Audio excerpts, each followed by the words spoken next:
साथियों नमस्कार। मैं प्रदीप सिंह, प्रवक्ता जीव विज्ञान। आज आपके सामने विज्ञान के कुछ बहुत बेसिक कंसेप्ट्स, बहुत ही अब सामान्य प्रत्ययों के साथ आपके सम्मुख प्रस्तुत हुआ हूँ। तो साथियों, मेरा पहला वीडियो है। अगर इसमें आपको कहीं कोई गलती नज़र आती है तो मैं क्षमा का प्रार्थी रहूँगा, और साथ ही मैं ये उम्मीद करूँगा कि आपके महत्वपूर्ण सुझावों के द्वारा मुझे इस वीडियो को या अपने कंटेंट को सुधारने में और अधिक मदद मुझे मिलेगी। इसलिए आपके महत्वपूर्ण सुझाव मेरे लिए बहुत महत्वपूर्ण है। आप अवश्य मुझे अपने सुझावों से अनुग्रहित कीजिएगा। तो इसी के साथ मैं आज का वीडियो प्रारंभ करता हूँ। सबसे पहले माँ सरस्वती को प्रणाम करते हुए हम आज के वीडियो की शुरुआत करते हैं। तो आइए साथियों, आगे बढ़ते हैं। सबसे पहले साथियों, एक बात आती है विज्ञान की। जैसा कि हम जानते हैं कि कोई भी विद्यार्थी कक्षा 10 पास करने के बाद जब कक्षा 11वीं में जाता है तो उसके मन में विषय चयन को लेकर के बहुत बड़ी उहापोह होती है।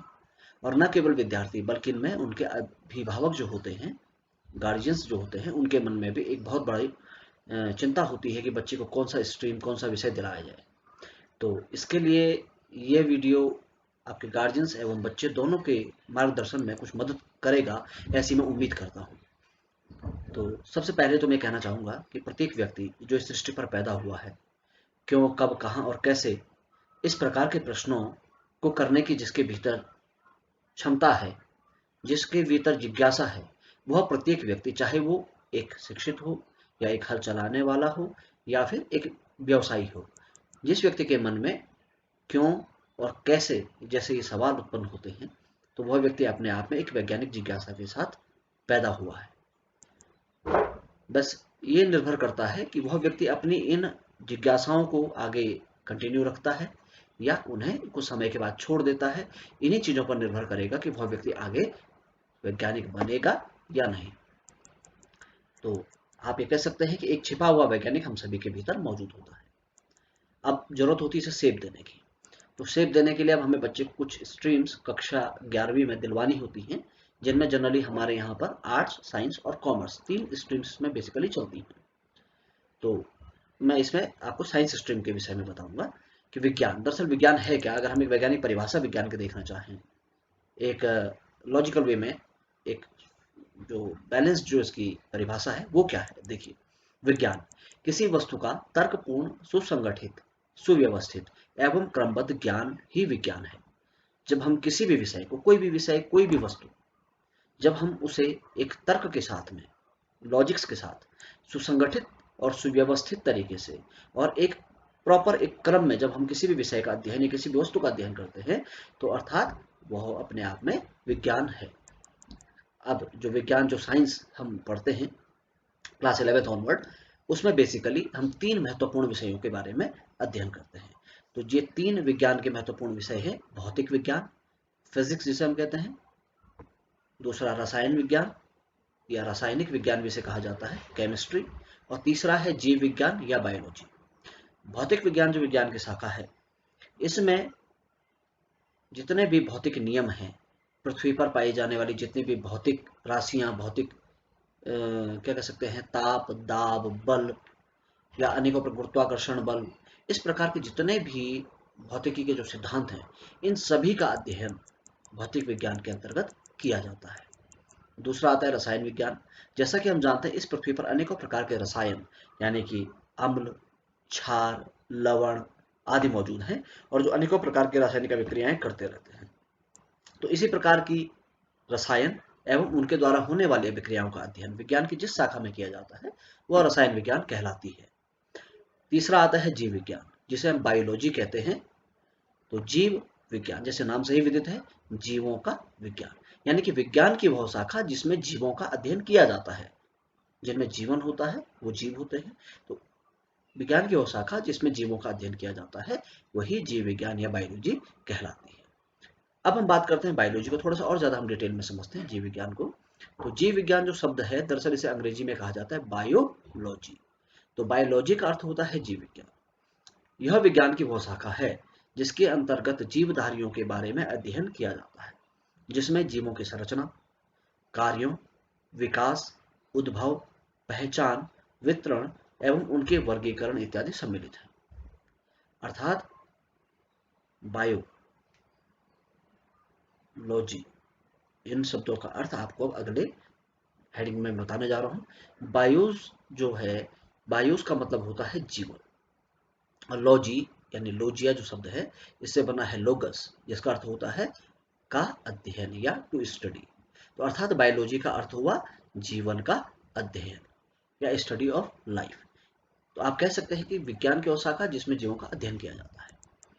अब बात आती है कि जीव विज्ञान शब्द सर्वप्रथम किसने और कब प्रयोग किया था। यह बहुत महत्वपूर्ण प्रश्न है और कई बड़ी बड़ी परीक्षाओं में भी, यह प्रतियोगी परीक्षाओं में भी यह प्रश्न पूछा जा चुका है। तो इसके लिए आपको ध्यान रखना होगा, सन 1802 में सबसे पहले लेमार्क और ट्रेवेरेनस नाम के दो वैज्ञानिकों ने इस शब्द का प्रयोग किया था। आगे हम आते हैं जीव विज्ञान की शाखाएं। जीव विज्ञान जो है, जिस प्रकार से विज्ञान की 3 शाखाएं हुई, भौतिक विज्ञान, रसायन विज्ञान और जीव विज्ञान, उसी प्रकार से जीव विज्ञान के अंतर्गत भी अनेकों छोटी छोटी शाखाएं हैं जिनके अंतर्गत हम विशिष्ट प्रकार के जीवों का अध्ययन करते हैं। तो वो विशिष्ट जीव क्या क्या है देखते हैं। पहली शाखा है प्राणी विज्ञान, या जिसे हम जंतु विज्ञान भी कहते हैं, या अंग्रेजी में कहते हैं जूलॉजी। तो जू का मतलब होता है जंतु, लॉजी मतलब होता है स्टडी, लॉजी से बना है लोगस, और जू प्लस लोगस यानी कि स्टडी ऑफ ऑर्गेनिज्म या एनिमल्स। तो विज्ञान की वह शाखा यानी जीव विज्ञान की वह शाखा जिसमें जंतुओं का अध्ययन किया जाता है, वह प्राणी विज्ञान कहलाती है। दूसरा आता है वनस्पति विज्ञान यानी बॉटनी, इसमें पादपों का अध्ययन किया जाता है। पादप मतलब जितने भी पेड़ पौधे आपके आसपास है, वनस्पतियां हैं, उन सभी का अध्ययन वनस्पति विज्ञान में किया जाता है। अगली शाखा की बात करते हैं माइक्रोबायोलॉजी यानी सूक्ष्म जीव विज्ञान भी हम इसे कहते हैं। माइक्रो यानी सूक्ष्म, बहुत ज्यादा छोटे, जो कि हमें नग्न आंखों से नहीं दिखाई देते हैं, उन जीवों का अध्ययन जिस विज्ञान में किया जाता है वह कहलाती है माइक्रोबायोलॉजी। इसके अलावा भी विज्ञान की बहुत सारी शाखाएं हैं, किंतु आपके सिलेबस के अकॉर्डिंग ये महत्वपूर्ण शाखाएं आप अपने इस कक्षा 11 एवं 12वीं कक्षाओं में आप इसको पढ़ते हैं। अब बात करते हैं इन शाखाओं के थोड़ा डिटेल में। प्राणी विज्ञान जूलॉजी, जैसा आप जानते हैं जू मीन्स मैंने बताया था जूइन यानी एनिमल, और लॉजी मतलब लोगस, लोगस यानी स्टडी, अर्थात स्टडी ऑफ एनिमल्स यानी जंतुओं का अध्ययन। वही बॉटनी जो शब्द है वो बना है बॉस्किन से, और बॉस्किन का मतलब होता है चारागाह। और इसी बॉटनी जो शब्द है, इसके लिए एक दूसरा शब्द प्रयोग हुआ है बोटेन। बोटेन का मतलब होता है हर्ब या प्लांट, यानी कि स्टडी ऑफ हर्ब और प्लांट्स। अगला आता है माइक्रोबायोलॉजी, जिसमें सूक्ष्म जीवों का अध्ययन किया जाता है। अब हम बात करते हैं, हमने बात किया बायोलॉजी, एक कलेक्टिव टर्म है, बायो मीन्स जिसमें लाइफ है। अब जिसमें लाइफ है यानी जो जीवित हैं वो कहलाते हैं सजीव।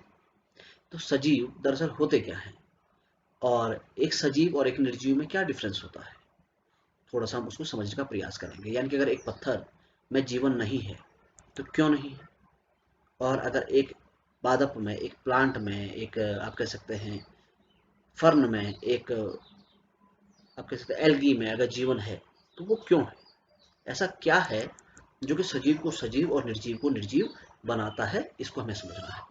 तो जहां तक हम बात करते हैं सजीव की, जीवों में जीवन एक विशिष्ट सुसंगठित संरचना जीव द्रव्य के द्वारा प्रदर्शित होता है, और जीव द्रव्य में जीवन से संबंधित समस्त जैविक और रासायनिक क्रियाएं संपन्न होती हैं, और इन्हीं उपापचयी क्रियाओं के द्वारा कोशिकाएं सजीवता प्रकट करती हैं।